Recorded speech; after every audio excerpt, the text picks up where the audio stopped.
these are the reasons why I stopped doing mukbangs. Doesn't make sense now. Shit just got real, things are getting intense now. I hear you talking about we a lot, oh you speak French now. I stopped doing mukbangs because I didn't want to gain a whole bunch of weight. I was already fasting a lot to lose like 40 pounds at that moment, and I didn't want to gain weight. And I was starting to have like stomach issues with eating all those different types of foods and all that grease and stuff. Don't get me wrong, I love like the cooking and talking to you guys on video. I love doing all that, but I did not want to gain weight and I did not want any stomach issues. So those are some of the issues I had on why I stopped doing mukbangs.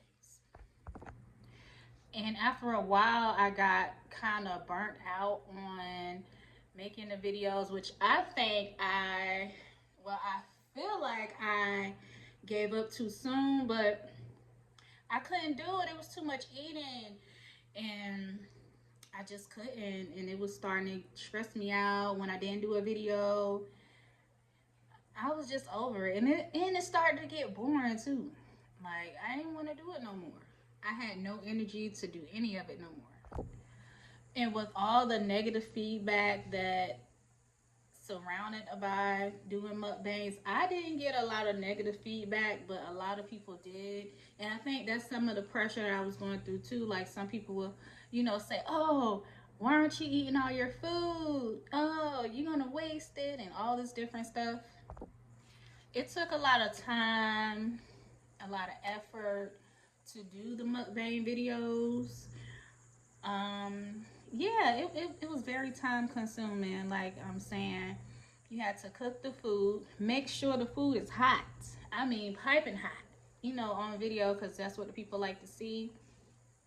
And I started making videos back in 2020 when everybody was in the house. People were getting their pandemic checks and everybody had, all this free food and all that stuff. Now a lot has changed and food is expensive.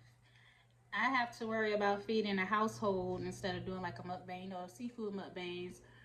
Especially those ones I like to do, and they used to be like maybe $60 or $70 to do. Now, just for a good mukbang, you're gonna spend at least $200 for the seafood, even if you cook it yourself. Overall, at this point, I still want to make YouTube videos. I just don't want to do the mukbang ones because I do want to remain healthy, and I'm on a new journey with not eating a lot of sugar, a lot of processed foods, a lot of fat, because we're getting older. We can't really eat like that anymore, and a lot of people that used to do mukbangs don't even do them anymore.